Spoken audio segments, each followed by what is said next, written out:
당신이 몰랐던 이야기. 오늘은 먹는 것을 멈출 수 없었던 미친 대식가 타라레에 대한 이야기입니다. 몇 년 전부터 먹방이 엄청나게 유행하기 시작했죠. 먹방으로 유명한 사람들은 한 번에 엄청난 양을 먹습니다. 심지어 뚱뚱하지도 않죠. 물론 지금도 세계에 엄청나게 많이 먹는 사람들은 많습니다. 그런데 이 먹는다는 것으로 역사에 이름을 남긴 인물이 있습니다. 뭐 먹어봤자 얼마나 먹겠어라고 생각하면 오산이죠. 장담하건대 적어도 기록된 인물 중에서는 역사상 최고였습니다. 배고픔을 참지 못해 쓰레기나 숟가락을 먹고 살아있는 장어와 뱀, 동물들도 먹었죠. 심지어 사람을 먹었다는 의심도 받고 있습니다. 의사들이 타라레를 연구까지 했는데 타라레의 식욕은 여전히 미스테리로 남아있죠. 도대체 타라레는 어떤 인물일까요? 타라레는 1772년쯤 프랑스의 리옹에서 태어났습니다. 원래부터 유명했던 건 아니었기에 정확히 언제 태어났는지는 알기 어렵죠. 대충 이쯤 태어났습니다. 타라레는 어릴 때부터 엄청나게 먹어댔죠. 10대 때는 자신의 몸무게만큼 나가는 황소의 4분의 1을 혼자 먹어치웠습니다.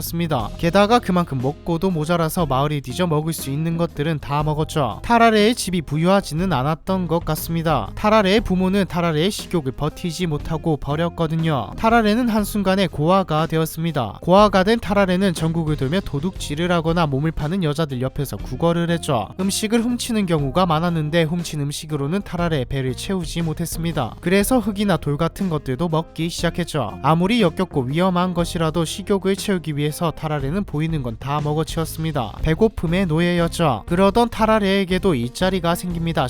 쇼맨이었죠. 타라레는 사람들 앞에서 길거리에 돌이나 동물 혹은 사과가 담긴 바구니까지 먹는 걸 일종의 쇼로 만들어서 공연을 했습니다. 쇼로도 돈은 어느 정도 벌렸지만 주 수입원은 따로 있었죠. 타라레가 쇼로 이목을 끄면 소매치기들이 관객의 지갑을 훔쳤습니다. 물론 타라레가 번 돈은 식비로 다 나갔죠. 사람들의 흥미를 더 끌게 만들었던 건 타라레의 몸이었습니다. 17살의 타라레는 당시 프랑스인의 평균적인 키의 몸무게도 45kg 밖에 나가지 않았죠. 금발머리에 비정상적으로 넓은 입, 그리고 치아도 심하게 얼룩져 있었고 입술은 거의 남아있지 않았습니다. 한 번에 많은 양을 먹다 보니 음식을 먹지 않았을 때 타라레의 피부는 축 늘어져 있었죠. 뺨도 심하게 늘어나 있었는데 한 번에 입속에 12개의 사과를 넣을 수 있을 정도였습니다. 무슨 영화 이야기 같네요. 몸에서는 악취가 났고 음식을 먹은 후에는 더 심해졌죠. 의사들이 보았을 때 정신질환을 앓는 것처럼 보이지도 않았는데 말입니다. 여기까지 들으셨다면 아니 이거 꾸며낸 이야기 아니야 라는 생각이 드시는 분도 꽤 있으실 거라 생각됩니다. 하지만 타라레가 실존했던 인물이라는 명확한 증거가 있죠. 1792년 공식 문서에 기록되어 있거든요. 1792년은 1차 대프랑스 동맹 전쟁이 발발한 해입니다. 타라레는 프랑스 혁명군으로 입대했죠. 당연히 군대에서 나누어주는 식량으로는 타라레의 식탐을 잠재울 수 없었습니다. 타라레는 다른 병사 임무를 대신 해주는 대신 음식을 받다가 도저히 못 참고 쓰레기와 남은 음식들 그리고 보이는 곤충과 동물들을 다 먹었죠. 타라레는 자기가 원하는 만큼 먹지도 못하는데 일만 많이 하다 보니 탈진으로 병원에 입원하게 됩니다. 병원에서도 타라레는 사고를 쳤죠. 일반인에 비해 4배의 양을 제공받았음에도 쓰레기를 뒤지고 다른 환자들이 남긴 음식물 쓰레기를 먹고 밤에 약국에 몰래 들어가 붕대와 파스까지 먹어치웠죠. 군의관들은 도대체 이게 뭔가 싶었습니다. 이때 생리학 실험을 하던 크루빌과 퍼시라는 의사가 타라레에게 흥미를 느끼게 되죠. 퍼시는 타라레를 실험하고 분석했습니다. 이들이 타라레에 대해서 쓴 논문은 아직까지도 문서로 남아있습니다. 가장 먼저 얼마나 먹을 수 있는지 실험했는데 15인분의 식사를 제공해 보았죠. 타라레는 실망시키지 않았습니다. 깔끔하게 다 먹어치우죠. 이때 기록된 문서를 보면 타라레의 배가 풍선처럼 부풀어 올랐다고 적혀 있습니다. 의사들은 더 기괴하고 이상한 것들을 먹이기 시작했죠. 살아있는 고양이, 강아지, 도마뱀, 뱀 같은 동물을 제공했는데 산채로 다 먹었습니다. 심리 검사도 진행했는데 제정신이었죠. 타라레는 행복했죠. 마음껏 먹고 전쟁에도 안 나갔으니까요. 하지만 이런 생활도 얼마 가지 못했습니다. 군대는 하루빨리 타라레가 복귀하도록 압력을 행사하기 시작했죠. 크루빌과 퍼시는 연구를 더 해보고 싶었습니다. 그래서 생각해낸 게 특수요원 스파이로 쓰자는 것이었죠. 냄새나고 미친듯이 먹는 특이한 행태를 보이는 타라레는 스파이로 적합하지 않지만 타라레에게는 한 가지 능력이 있었습니다. 뭐 다 잘 먹는다는 것이었죠. 하지만 잘 먹는다는 게 소화가 전부 된다는 뜻은 아니었습니다. 퍼시가 제안한 방법은 작은 나무 나무 상자 안에 기밀 문서를 넣고 타라레에게 먹이는 것이죠. 타라레가 먹은 나무 상자는 소화되지 않은 채 배설물과 함께 나왔습니다. 종이는 거의 온전한 상태로 말이죠. 쿠르빌은 보아네르라는 장군에게 타라레를 이용하면 적진에서도 문서를 들키지 않고 전달할 수 있습니다라는 제안을 합니다. 보아네르 장군은 이게 뭔 말도 안 되는 소리지라는 생각을 했지만 만약 정말 리스크 없이 기밀 문서를 전달할 수 있다면 대박이기에 증명을 해보라고 하죠. 타라레는 지휘관들이 모인 자리에서 상자를 삼켰습니다. 성공적이었죠. 지휘관들은 야 이거 대박인데라고 생각하며 타라레에게 포상도 내립니다. 14kg 분량의 고기였는데 타라레는 그 자리에서 이것도 다 먹어버리죠. 결국 타라레는 스파이로 데뷔하게 됩니다. 첫 번째 임무는 상대편에게 포로로 잡혀있는 프랑스 대령에게 메시지를 전달하는 것이었죠. 지휘관은 타라레에게 엄청 중요한 문서라고 타일렀는데 사실 그렇게 중요한 문서는 아니었습니다. 보아네르 장군은 타라레의 능력은 인정했지만 얘가 제대로 수행할 수 있을까 하는 의문을 가지고 있었거든요. 실제 문서의 내용은 그냥 메시지가 정상적으로 수신되었는지 확인하는 내용이었습니다. 만약 제대로 수신했다면 대령의 답장이든 상자를 타라레가 먹고 다시 돌아왔겠죠. 타라레가 성공적으로 임무를 수행한다면 그때 중요한 군사 기밀들을 주고받으려고 했습니다. 타라레는 독일의 농민처럼 위장한 채 밤에 국경을 넘어 잠입했죠. 그런데 치명적인 문제가 있었습니다. 타라레는 독일어를 전혀 할 줄 몰랐죠. 특이한 모습에 타라레가 주목을 받는 건 순식간이었습니다. 바로 잡히고 말죠. 타라레도 나름 노력을 했습니다. 독일군이 와서 채찍질을 하고 얻어맞으면서도 자신이 스파이라는 것 그리고 어떤 임무를 하는지도 말하지 않았죠. 독일군은 타라레를 두들겨 팬 뒤 묶어서 감옥에 가두어 버립니다. 시간이 꽤 지나 타라레는 살고 싶었는지 아니면 배가 고팠는지 결국 모두 실토하죠. 내 뱃속에는 중요한 문서가 있고 변을 통해 나올 것이다. 상대편인 프로이센의 사령관은 이 녀석이 시간을 끌려는 것인가 생각하면서도 일단 기다려보았죠. 프로이센 입장에서도 만약 기밀 문서라면 엄청난 이득이고 이중 스파이로 쓸 수도 있으니까요. 30시간이 지나 상자는 모습을 드러냅니다. 하지만 타라레가 중요 문서라고 말한 내용은 이 편지가 잘 전달되었나 였죠. 프로이센의 사령관은 상당히 빡쳤습니다. 바로 죽여버리라고 명하죠. 그렇게 자리로 돌아간 프로이센의 사령관은 다시 생각해보니 타라레가 좀 불쌍했습니다. 아니 국경을 넘어 목숨을 걸고 스파이로 넘어오는 놈에게 시킨 게 편지 잘 받았냐는 내용의 종이라니. 죽기 직전 엉엉 울고 있는 타라레를 보고 프로이센의 사령관은 국경 근처에 풀어주라고 해버리죠. 대신 풀려나기 전에 엄청나게 맞긴 했습니다. 어쨌든 타라레는 가까스로 목숨을 건지게 되죠. 타라레는 군대가 무서웠습니다. 일반 사람들에게도 마찬가지이지만 타라레에게 군대는 도저히 살 수 없는 곳이었죠. 타라레는 병원으로 돌아가 퍼시에게 내가 가진 병을 고쳐달라고 실험에도 성실히 응하겠다고 합니다. 군대 쪽에서도 타라레는 쓸모없는 인간이었죠. 돈도 많이 들고 자꾸 사고만 치는 병사였습니다. 군대에서도 그래 오지 말라며 승인을 해주고 퍼시는 본격적으로 타라레의 병을 치료하기 시작하죠. 퍼시는 각종 약과 담배 그리고 식욕을 억제한다는 모든 수단과 방법을 썼습니다. 하지만 실패했죠. 타라레는 몰래 병원에서 도망쳐 정육점에 고기를 털고 쓰레기 더미에서 유기견들과 싸우며 보이는 대로 먹기 시작했습니다. 다른 의사들은 타라레는 정신병이다라며 정신병원에 보내자고 하지만 퍼시는 타라레를 치료해보겠다며 끝까지 지키죠. 하지만 치료법이 타라레를 더 안 좋게 만들었는지 타라레는 환자들이 수혈받는 피까지 마십니다. 그러다 병원에서 아이가 한 명 사라지는데 타라레는 용의자가 되어 쫓겨나게 되죠. 그 이후로 타라레는 어떻게 살았는지 사라졌다가 4년 후 퍼시에게 연락이 옵니다. 환자가 당신을 보고 싶어 한다고요. 퍼시가 방문했을 때 등장한 것은 병상에 누워 오늘 내일 하는 타라레였죠. 타라레는 얼마 안 가 죽고 파란만장한 인생도 끝이 나게 됩니다. 진짜 무슨 소설 같은 이야기네요. 미친 대식가 타라레에 대한 이야기 이번 편은 여기까지입니다.